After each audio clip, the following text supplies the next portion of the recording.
This is a special message for friends and family and colleagues on this July the 3rd, 2022.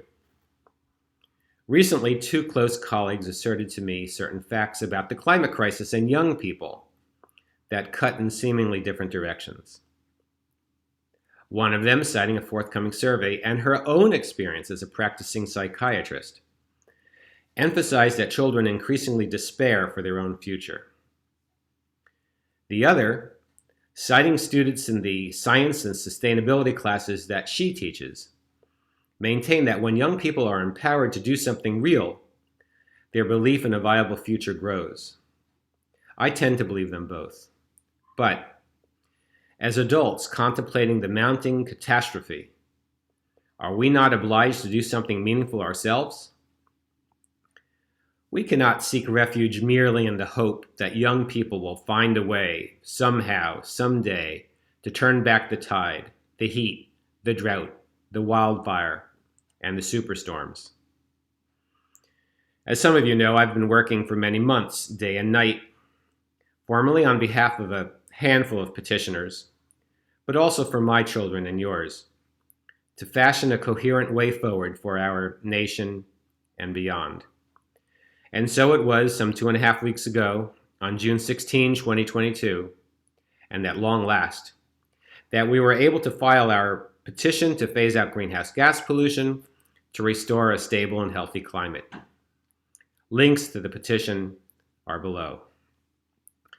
Petitioners include renowned climate scientist James Hansen, 35-year veteran EPA scientist Don Viviani, Emeritus Professor in Atmospheric Chemistry John Birx, Distinguished Climate Accountability Analyst Richard Heady, and the esteemed physician and writer Lisa Van Susteren. Their bios are linked below as well.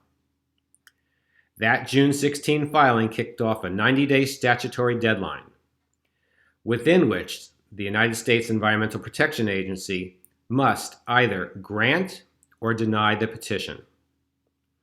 And so just 73 days from now, and counting, EPA has a decision to make. Specifically, the agency needs to determine whether or not greenhouse gas pollution, and I quote, presents an unreasonable risk of injury to health or the environment. And if so, to kick off a rulemaking proceeding with full public participation to limit that risk. If not, we will need to see the agency later on in court. Getting this done right will not be easy, but it is possible. And so I hope you will step forward right now by endorsing the petition and by sponsoring our campaign. Again, links are below. At this point, you may be wondering, what about the United States Supreme Court? Indeed, its newly aggressive right-wing majority seems determined to cut back not only on our fundamental freedoms, but on the protections our federal government is allowed to pursue in the public interest. And so, as part of that project, didn't the court just put the kibosh on EPA efforts to address climate in its decision in West Virginia v. EPA? Are we then reduced again to banging our heads against the wall of an intransigent, hopelessly deadlocked Congress? Well, in 3 words, no and no. And on Friday, July 8 at 11 a.m. Pacific, 2 p.m. Eastern, I will discuss these very questions in more detail, including with E. Donald Elliott, the eminent Yale legal scholar, former general counsel of EPA, an astute conservative public commentator.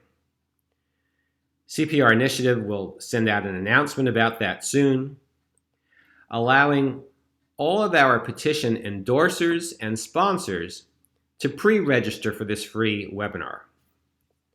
But here, in advance of that, I can summarize my view.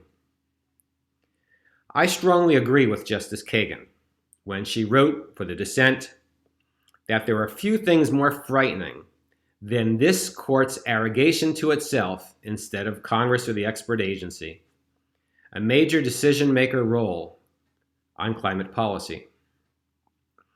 And so the prospect for meaningful federal action in the public interest, where the will of Congress is not perfectly expressed, is now more constrained. That much is clear.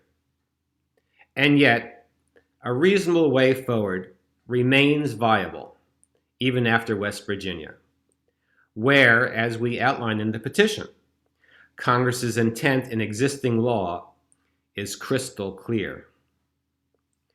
Tomorrow marks 246 years since our forebears created a nation, rejecting tyranny and extending liberty, albeit only to free, propertied men.